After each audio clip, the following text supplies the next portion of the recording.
Breaking news.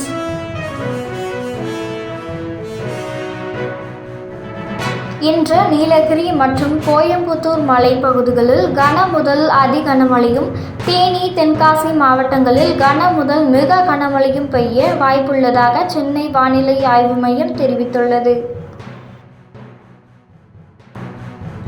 Chennai மற்றும் புறநகர் பகுதிகள் பொறுத்தவரையில் இன்று வானம் ஓரளவு மேகமூட்டத்துடன் காணப்படும் எனவும், நகரின் ஒரு சில பகுதிகள் இடி மின்னலுடன் கூடிய லேசான மற்றும் மிதமான மழை பெய்ய வாய்ப்புள்ளதாகவும் தெரிவிக்கப்பட்டுள்ளது.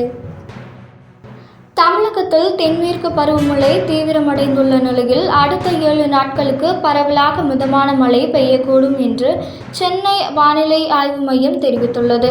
குறிப்பாக நீலகிரி மற்றும் கோயம்புத்தூர் மாவட்டங்களில் கன முதல் அதி கனமழைக்கு வாய்ப்புள்ளதாக எச்சரிக்கை விடுக்கப்பட்டுள்ளது.